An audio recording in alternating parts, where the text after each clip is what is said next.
My husband surprised me by saying I should go back to my parents' house because my parents are already living in our house. I felt shocked by his sudden words, but he seemed to think he was being reasonable. He said, "Do you have a problem with that? Don't argue with me. I'm fine with divorcing you if you do." Lately he had been distant and unkind, and I had my own complaints. I had been thinking about divorcing him too, but I didn't think it was fair for him to kick me out of our home. I thought to myself, I'm the one paying $1,800 for our expenses. Does he even remember that? As I looked at him in shock, he got angry and said, "Leave this house now. My parents won't feel good if you're here." I didn't really get why I had to go, but I said, "Okay, I'll take all my stuff with me." Once I agreed, he seemed happy and said, "Then do it," and walked away. Right away, I called a shop to sell my things. My name's Emily, and I live with my husband, Robert, who's 5 years older than me. We met through mutual friends, and our first hangout turned into spending the whole day together. Robert mentioned he wanted to be a voice actor, and I was impressed by his deep voice. I've always liked soothing voices, so I felt drawn to him. It seemed like he felt the same because we exchanged numbers and decided to hang out more. Before we knew it, we were dating, even though we never really talked about it. I had just graduated from college and started working, so dating someone more mature seemed exciting. My friend Ashley was worried about the 5-year age gap, but I reassured her that it wasn't a big deal. I liked Robert a lot, and he felt the same about me, so I wasn't concerned. Eventually, Ashley agreed, trusting my judgment. Robert and I dated for about 3 years, and then he brought up the idea of getting married. I had already told my parents about him and his age, so they were excited to meet him. With their expectations in mind, I often wondered when he would propose. He ended up proposing during one of his usual visits to my apartment, where we just hang out and relax. It wasn't the most romantic setting, but it felt like something Robert would do, and I was okay with that. When he asked, I simply said, "Sure, let's get married." So maybe we were both a little casual about it. After that, we visited each other's parents, but I didn't really connect with Robert's parents. When we went to Robert's family home, it was filled with what looked like old-fashioned items, but they seemed to be fake. When we met Robert's parents, they were wearing expensive clothes and lots of flashy jewelry. They seemed like they were trying too hard to look rich. Our tastes and values were very different, and I didn't think we would get along. Robert's mom even made a rude comment about my appearance, which hurt my feelings.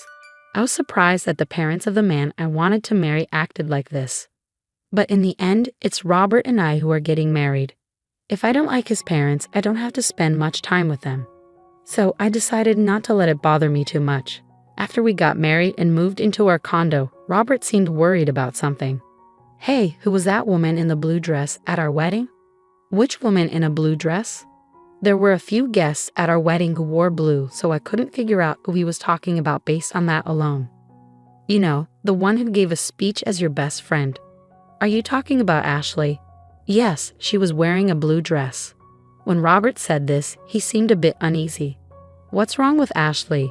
I asked, confused by his reaction. "Oh, it's not a big deal. The other day, I thought I saw someone who looked like her when I was going to work. That's when I remembered she gave a speech as your best friend at the wedding." I was confused by Robert's sudden interest in Ashley and his flustered demeanor, but he just laughed it off and went to his room before I could ask more. A little while later, Ashley called me with some news. "Listen, Emily, my boyfriend's coming back to the US next year." Ashley had been dating her boyfriend since high school. They'd known each other since elementary school, but he moved away in middle school. They kept in touch through letters and finally reunited in high school when he confessed his feelings for her. I always loved hearing Ashley's love stories. Despite her boyfriend being away working at an international branch for a few years, they stayed close and communicated regularly. "Do you think he might propose once he's back, and then you guys will get married?"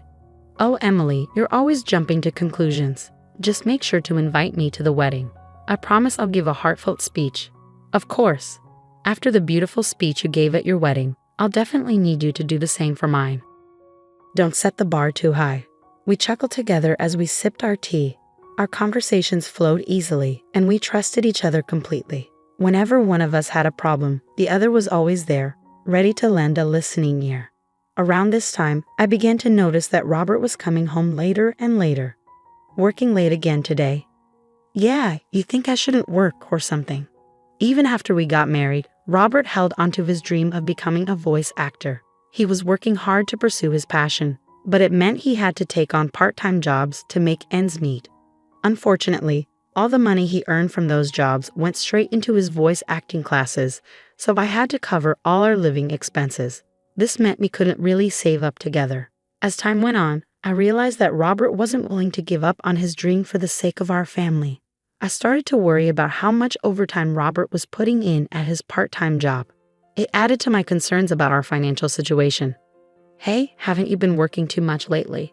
They shouldn't be making you do so much overtime, even if it's just a part-time job. I told you I'm fine. More money is always better. Just keep your opinions to yourself. By then, Robert had stopped using my name and just called me you. When we got married, I thought he would speak to me kindly and more often, but it seemed like harsh words were all I heard from him. His once gentle voice had turned rough, and he started drinking a lot. Sometimes his voice even sounded hoarse, which worried me because voice acting requires a healthy throat. But it seemed like he didn't want to hear about it. He started avoiding talking to me, and eventually he would ignore me even when we were in the same room. That's when Ashley called me. She said she had something important to discuss. So I suggested we meet up since I had my own worries. We decided to meet at a karaoke booth so we could talk privately. Ashley seemed really cautious and picked a room where she could see the counter and staff from the door. You chose this room specifically? Yes, I wanted a spot where the staff could see if there was a suspicious person outside our door. A suspicious person? Is that related to what you wanted to discuss? Ashley nodded in response to my question. She had been feeling like someone was following her ever since she left her job about a month ago. Now, she even felt followed on her days off. The reason she chose a room where the staff could easily see was that she thought the person stalking her might try to eavesdrop on our conversation. Did you talk to the police about it? I tried, but since there's no actual contact, they can't do much. What about your boyfriend? He's coming back in a month. I thought I'd discuss it with him too, but I wanted to first talk to you, someone close by. I see. Ashley hadn't gotten a good look at her stalker because she was too scared, so she didn't know if it was a man or a woman. I decided to keep an eye out from a distance to identify the person stalking her, and through that, I came to understand who it was. Though I couldn't bring myself to discuss my troubled relationship with Robert, looking back, maybe it was for the best, because the one following my best friend Ashley was none other than my husband Robert. He would claim he had to work late every day, but after his shift, he would hang around near Ashley's workplace and follow her when she left. I couldn't believe that the person scaring Ashley was someone so close to me. When I found out, I was shocked, and the expression on Robert's face as he followed Ashley was chilling. He had this creepy, unsettling grin. I fell in love with and married this man, but the moment I saw his true face, the love I thought would last forever turned cold. I told Ashley the truth and urged her to move right away. With the help of her colleagues, she arranged for someone to drive her from the underground parking lot to her new place for a while. After we took these precautions, Robert's frustration grew, and one day, it boiled over. My parents are going to live here, so you need to go back to your parents' house. I was shocked by Robert's sudden demand, but he seemed convinced he was being reasonable. If you have a problem with that, then I'm fine with divorcing you, he said, starting to lose his temper. Even though I had my own issues with him and had considered divorce, I didn't think he could just kick me out of our home.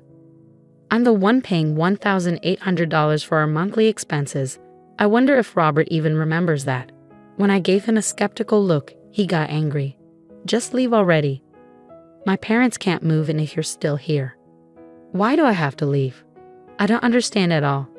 But I said, okay, I'll take everything I bought with me. Seeing me agree, Robert just told me to hurry up and walked away. I immediately contacted a local buyback service. The next day, they came to our apartment. At first, Robert smirked, thinking I was leaving. But when he saw the workers assessing all our furniture and appliances, his eyes widened in shock. After the evaluation was done, except for what was in Robert's room, a staff member handed me a quote, saying, "The total value is $22,000. I quickly signed, saying, okay, sell it all. Suddenly, Robert snapped back to reality and grabbed my arm. Why are you selling everything? My parents are going to live here. How can they if there's no furniture? I shook off his grip. What do you mean? When we got married, you told me you were broke because you were paying for your acting classes. You asked me to handle the rent, furniture, and living expenses. I never knew you were that broke. I feel deceived. Remember the $1,800 I've been covering every month? From now on, you'll pay that. And with your parents moving in, I bet it'll be even more. Robert went pale, but he quickly tried to regain his composure. You thought talking about money would make me cancel the divorce? Who do you think you are? I've already gotten close to a rich lady, he said, striking a pose. But then I remembered Robert following Ashley recently. If what he considered getting close was his stalking behavior, then he was seriously deluded. Ashley came from a wealthy family. Her grandfather was a businessman, and now her father had taken over.